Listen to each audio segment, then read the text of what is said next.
사랑하는 성도 여러분, 9월 2일 금요일 새벽 만나에 오신 여러분 주님의 이름으로 환영하고 축복합니다.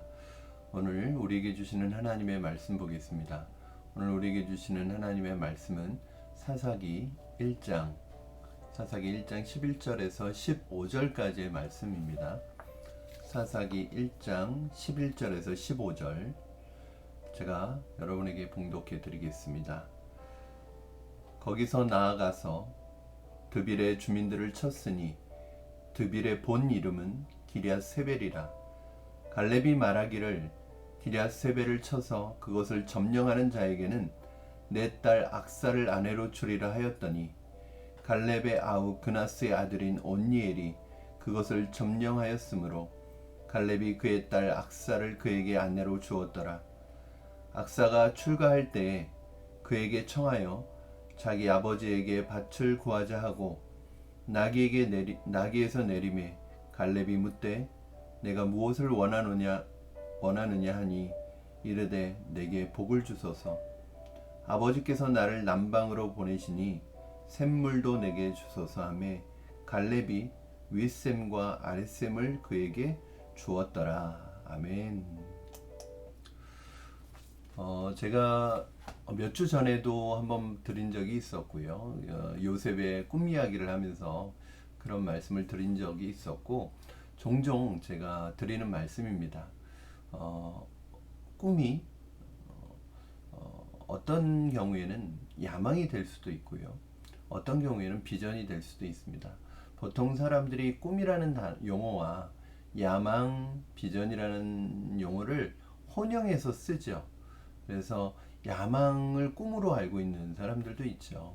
그리고 어느 때는 야망을 비전으로 포장하기도 합니다.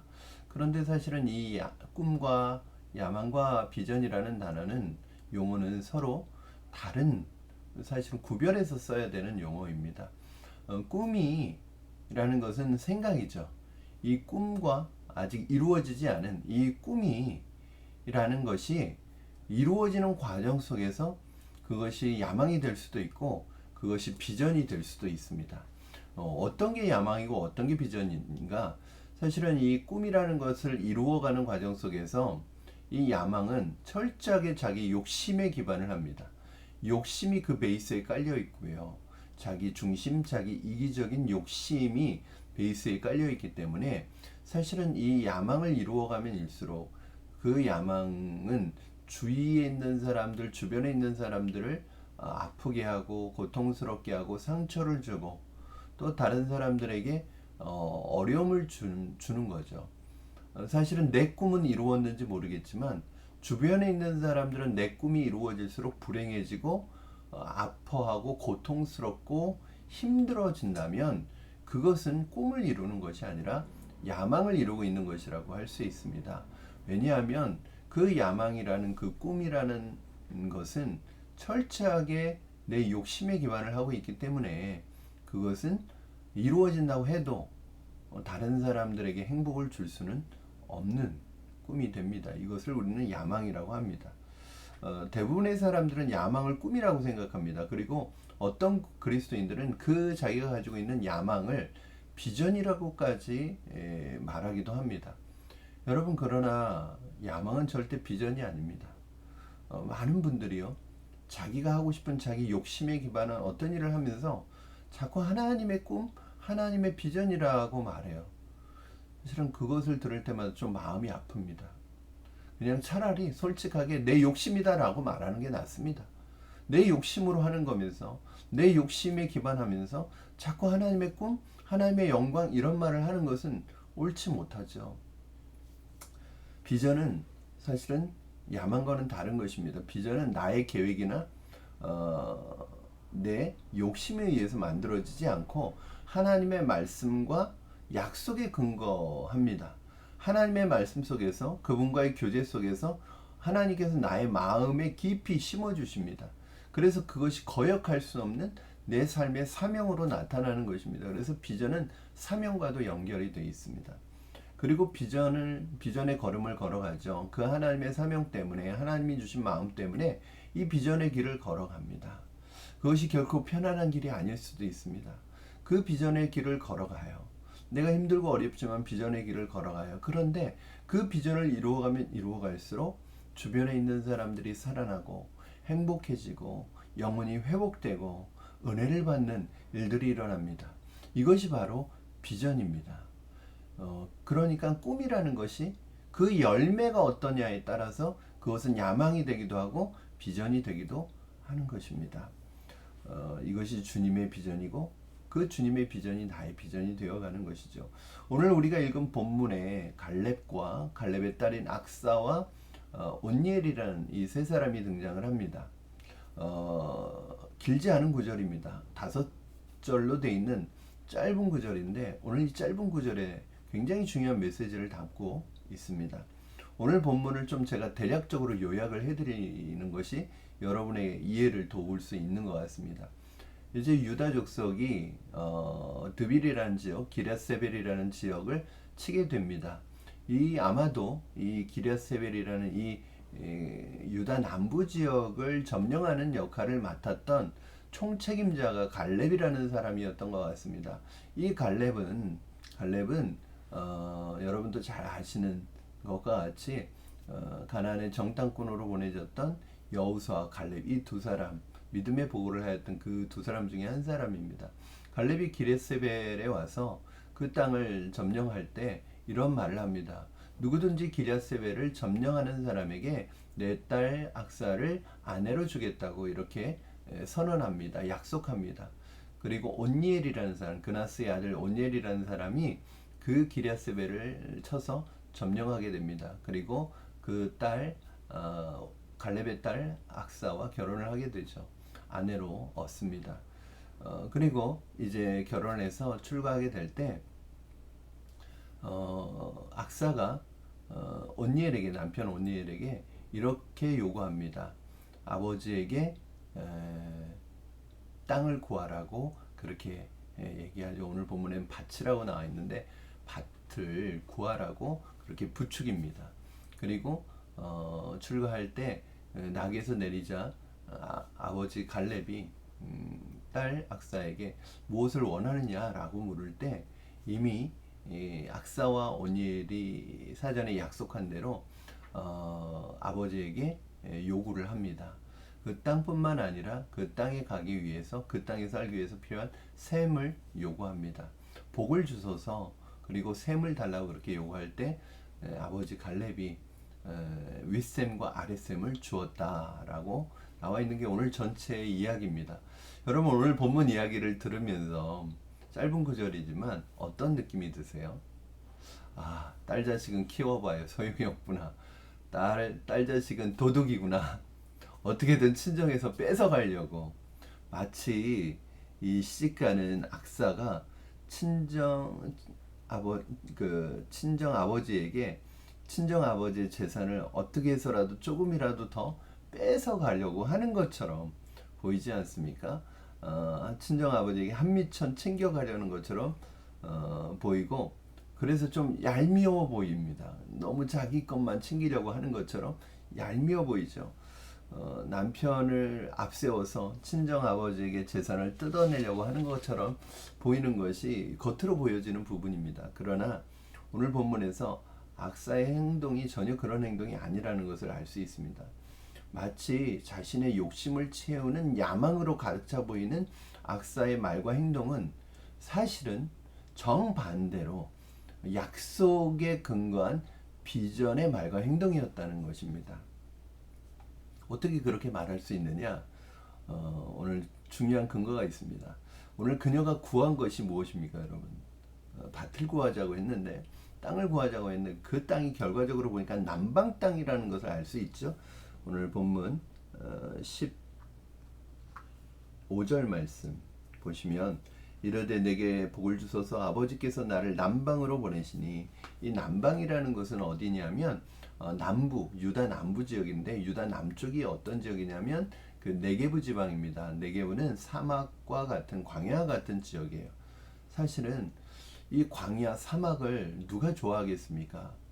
아마 다른 족속들 유다 지파 안에 다른 족속들도 그 땅은 가지고 싶지 않은 땅, 가고 싶지 않은 땅, 서로 안 가지기를 원하는 땅이었을 거예요. 그런데 악사는 그 땅을 구하고 그 땅으로 가면서 그 사막에서 살려면, 그 광야에서 살려면 절대적으로 필요한 게 뭐냐면 샘물이거든요. 그래서 그 샘물을 구하는 것입니다. 그랬더니 아버지가 윗샘과 아랫샘을 주었다고 그렇게 말씀하고 있죠.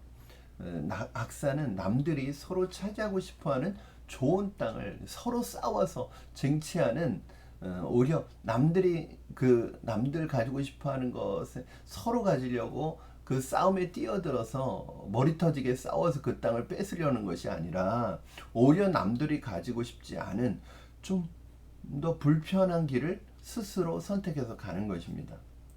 이것이 악사의 모습이에요. 여러분, 이 악사의 모습을 볼 때 우리가 누구의 모습과 비슷하죠?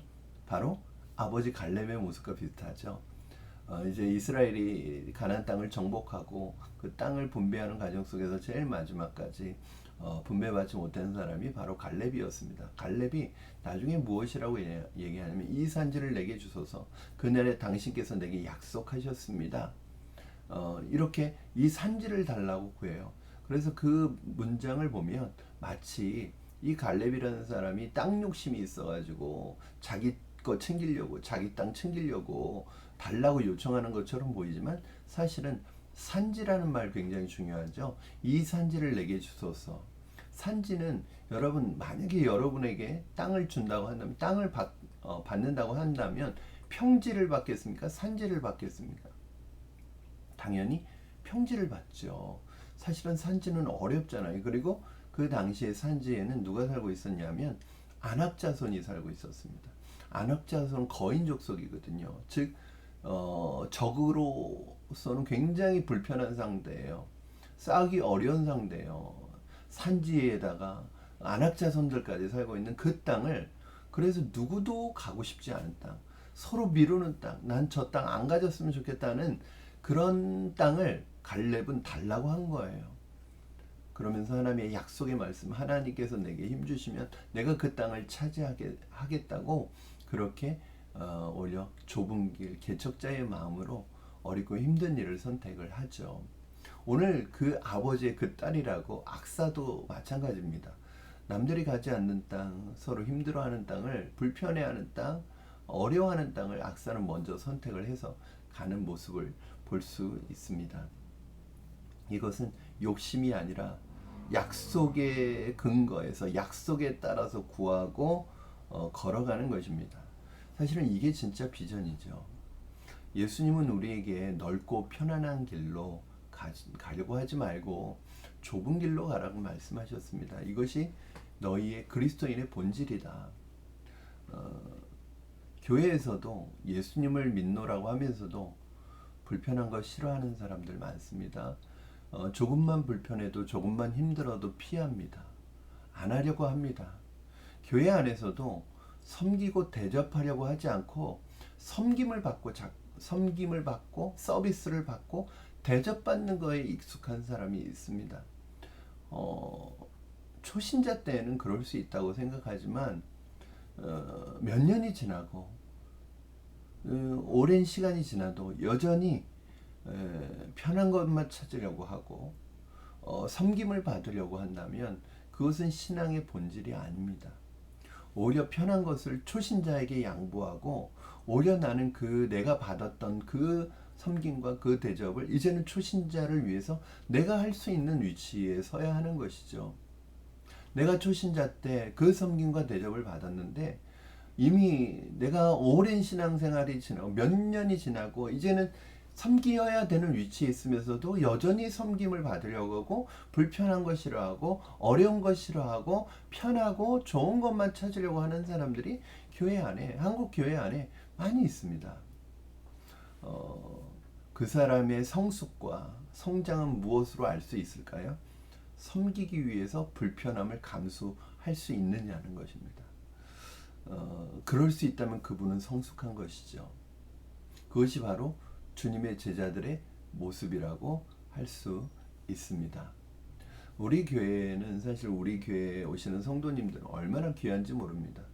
사실 많은 사람들이, 많은 교인들이 편하게 서비스를 받고 많은 것을 누릴 수 있는 그런 교회를 찾고, 화려하고 안락한 시설을 갖춘 교회를 찾아가서 편안하게 신앙생활을 하려고 하는 사람들이 많죠. 그런 교인들이 한국 교회 안에 많죠. 그래서 조금 더 안락하고 조금 더 편안하고 조금 더 잘 돼 있고 조금 더 편안한 모든 것들이 갖추어져 있는 그런 교회에서 왜 그런 교회를 찾아갈까요? 마치 좋은 백화점 찾아가는 것처럼 거기에 익숙해져 있으니까 교회도 서비스를 받기를 원하는 거예요. 서비스 받기 위해서 교회를 선택하고 서비스 받기 위해서 교회를 찾아가는 것이죠. 사실은 그것은 정말 그리스도인의 삶이 아닙니다. 여러분, 저는 대형 교회나 큰 교회가 나쁘다는 게 아니라 정말 내가 신자로 예수님의 제자로 살아간다면 그 대형 교회 안에서도 섬기는 위치에 있어야 되는 거죠. 사실은 작은 교회나 큰 교회나 똑같은 어려움을 호소한대요. 대형 교회는 사람이 많이 모이지만 섬기려는 사람들은 많지 않다는 거예요. 그래서 오히려 큰 교회에서 섬기는 사람은 더 힘들고 더 어렵다는 거예요. 왜냐하면 다 서비스만 받으러 오는 거예요. 교회에. 저는 교회가 크든 작든 정말 교회됨의 본질은 어디에 있느냐면 섬기는 자리에 얼마나 많은 사람들이 참여하고 있느냐. 그것이 교회의 건강성이라고 생각을 합니다. 우리 교회는 참 작은 교회죠. 그러나 우리 교회가 작은 교회에 와서 그 불편함을 감수하고 편안함을 내려놓고 받은 은혜에 감사해서 섬기는 모습이 얼마나 귀한지 모릅니다. 여러분, 그게 신앙생활입니다. 저는 그래서 우리 교회 오시는 성도님, 우리 교회에서 신앙생활 하시고 섬기는 성도님들에게 늘 고마운 마음을 가지고 있어요. 그것은 우리 교회 와줘서 고마운 게 아니라 목사로서 아버지 하나님의 마음을 가지고 있을 때 너무 기특하고 고마운 거예요. 그렇잖아요, 여러분. 우리 자녀들이 정말 아름답게 잘 자라주면 부모로서 고맙잖아요. 마찬가지로 작은 교회, 사실은 불편한 교회, 어디 있을 만한 공간도 없고 엘리베이터도 없어서 계단을 올라와야 되고 밥 먹을 때도 좁은 장소에서 서로 기다렸다 먹어야 하고 편의시설이 있는 것도 아니고 이렇게 작고 불편함을 감수하고서도 하나님 앞에서 섬기려고 또 섬기는 자리에서 신앙생활 하시는 성도님들 볼 때마다 목사로서 더 책임감을 느낍니다. 사랑하는 성도 여러분, 야망이 아니라 비전을 품고 비전을 취하는 여러분 되시기를 주님의 이름으로 축원합니다. 저는 목사로서 저도 교회를 목회하면서 때로는 비전이 아니라 야망에 사로잡힐 때가 있을 수 있겠죠. 늘 그래서 조심해야겠죠. 교회가 저의 야망의 출구가 돼서는 안 되겠고 늘 하나님의 비전을 이루어가는 공동체가 되어야 할 것을 늘 마음에 다짐하고 있습니다. 사랑하는 성도 여러분, 이 세상은 편안함을 추구하지만 우리는 편안함이 아니라 불편한 것을 감수하고 불편함을 이제는 훈련하고 즐길 수 있는 그런 저와 여러분 되시기를, 그 불편한 가운데서도 기쁨을 누리고 은혜를 누릴 수 있는 저와 여러분 되기를 주님의 이름으로 축원합니다. 기도하겠습니다. 살아계신 하나님 아버지, 감사합니다. 오늘 말씀을 통하여 갈렙과 악사와 온니엘과 같은 그 믿음이 우리의 믿음이 되게 하여 주시옵소서. 이 세상의 모든 사람들은 편한 것을 찾고 안락한 것을 찾고 자기가 누릴 만한 것을 찾지만 하나님, 우리 하나님의 백성들은 이미 주님 안에서 받은 은혜를 따라 불편함을 두려워하지 않고 불편함을 감수하고서라도 내가 섬기고 헌신하고 어려운 길을 선택해서 다른 사람을 행복하게 하고 다른 사람을 세워주고 다른 사람을 섬길 수 있는 그리스도의 제자들이 다 될 수 있도록 축복하여 주시옵소서. 우리 안에 비전으로 포장된 야망을 다 끊어버리게 하여 주시고 정말 하나님이 기뻐하시는 비전의 삶을 살아가는 우리가 될 수 있도록 축복하여 주시옵소서. 감사하며 예수님의 이름으로 기도하옵나이다. 아멘.